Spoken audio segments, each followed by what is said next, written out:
خطے میں امن کی کوششیں پاکستان کی جانب سے جاری ہیں اور کامیاب خارجہ پالیسی بھی پاکستان کی جانب سے دیکھی جا رہی ہے۔ عالمی امن میں پاکستان فعال کردار ادا کر رہا ہے اور اسی کے اوپر سما کی خصوصی ٹرانسمیشن کا سلسلہ بھی جاری ہے۔ ہمارے معزز مہمان ہمارے ساتھ موجود ہیں۔ کرنل ریٹائرڈ عابد لطیف صاحب، آپ کی طرف آؤں گا۔ بڑا اچھا ایک نقطہ اٹھایا ہے عبداللہ حمید گل صاحب نے کہ پوسٹ وار سینیریو کیا ہوگا اب جب کہ مذاکرات انشاءاللہ کامیاب ہو جاتے ہیں، دونوں ممالک اس بات پر اتفاق کر لیتے ہیں کہ جی اب جنگ آگے نہیں بڑھے گی، تو اس جنگ کے بعد کا سینیریو کیا ہوتا ہوا آپ دکھائی دے رہے ہیں؟ خطے میں جس طرح کے پہلے حالات تھے، کیا اس طرح کے حالات کی طرف پہنچنے میں ہمیں کچھ ٹائم لگے گا یا فوری طور پر حالات تبدیل ہو جائیں گے جیسا کہ 28 فروری سے پہلے تھے؟ جی بالکل صحیح کہا آپ نے جی۔ عبداللہ صاحب نے بھی بہت ایک بڑے اچھے پوائنٹ کی طرف اشارہ کیا، اور ایمبیسڈر صاحب نے بھی کہ کسی کے پاس کوئی اور چوائس نہیں ہے جی۔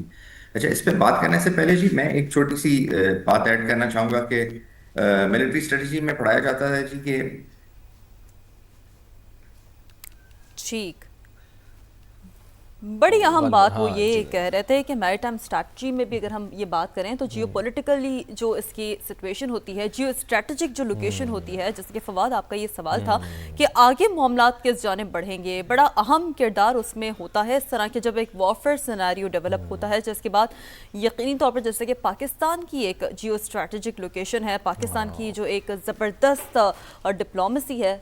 اس کا ایک بہت اہم رول بالکل، ہوتا اور ہے۔ یہ نقطہ چونکہ عبداللہ حمید گل صاحب نے اٹھایا تھا تو ہم چاہیں گے کہ عبداللہ حمید گل صاحب کی طرف ہی چلے جائیں۔ عبداللہ حمید گل صاحب، بڑا اہم آپ نے یہ نقطہ اٹھایا تھا جس سے ہم بریک سے پہلے ذکر کر رہے تھے، تو آپ ہی ذرا اس کے اوپر روشنی ڈالیے گا کہ جو سوال ہمارا یہ بنتا ہے کہ کیا آپ سمجھتے ہیں کہ پوسٹ وار سینیریو کے اندر، یعنی انشاءاللہ مذاکرات کامیاب ہوتے ہیں اور امریکہ یہاں سے نکل جاتا ہے، ایران یہاں پر جس طرح کی تباہی ہوئی ہے اور جو تیل کی قیمتیں، عالمی معیشت کے اوپر جو اثر پڑ رہا ہے، کیا وہ فوری طور پر چیزیں دوبارہ سے درست ہو جائیں گی یا اس کو پھر ایک ہمیں لگتا ہے کہ ٹائم دینا پڑے گا، اس کو کافی ٹائم دیکھنا پڑے گا ہمیں؟ دیکھیں، تیسری عالمی جنگ تو شروع ہو چکی ہے، جو معاشی اکنامک جنگ ہے، میں اس کی بات کر رہا ہوں، تو وہ تو شروع ہو چکی ہے اور ظاہر ہے یہ ایک دن میں اس کے افیکٹس نہیں ہوتے۔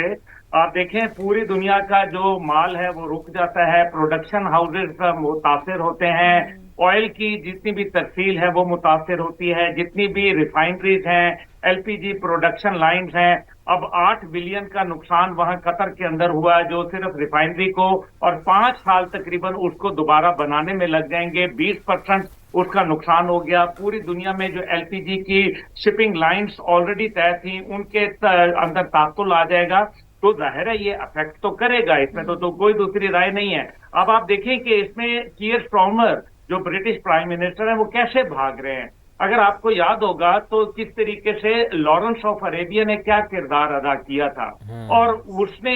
آپ کو یاد ہے کہ یہ جتنے بھی عرب کے نقشے بنائے گئے تھے جو بالکل فٹوں سے لائنیں کھینچی ہوئی ہیں، اس کے پیچھے ایک بہت بڑی حکمت عملی تھی۔ اس لیے جب کوئی جنگ ہوتی ہے تو پھر اس کے اندر حالات تبدیل ہوتے ہیں۔ جب افغانستان کے اندر سے امریکہ باہر نکلا تھا یا اس سے پہلے سوویت یونین گیا تھا، تو سوویت یونین کے 15 ٹکڑے ہو گئے تھے اور اس کے بعد اس پہ 6 اسلامی ریاستیں بنی تھی، اور یہ بھی کریڈٹ پاکستان کو جاتا ہے الحمدللہ۔ دوسری جانب آپ یہ دیکھیں کہ کیسے اب جب امریکہ وہاں سے گیا تو امریکہ کے جانے ہی کے ساتھ لوگوں نے اپنے اپنے الائنمنٹس چینج کرنا شروع کر دیے، لیکن اب امریکہ یہاں سے ایک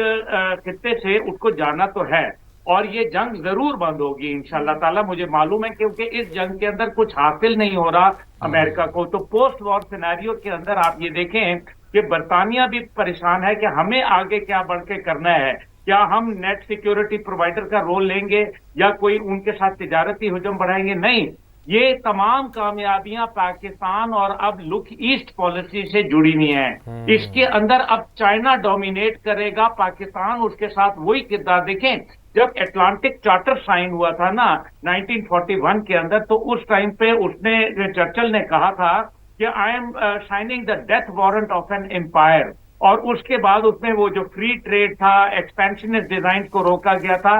آج جو یہاں سچویشن ہو رہا ہے، دنیا ایک نئے گلوبل ورلڈ آرڈر کی طرف جا رہی ہے، اور اس کی جڑیں پاکستان کے اندر جو ہے وہ مزید مضبوط ہوتی جا رہی ہیں، یعنی کہ ایک ایسا گلوبل ورلڈ آرڈر جس کے اندر لوگوں کے لیے ون ون سچویشن ہو، جس کے اندر لوگوں کے لیے کوئی اخلاقیات ہوں،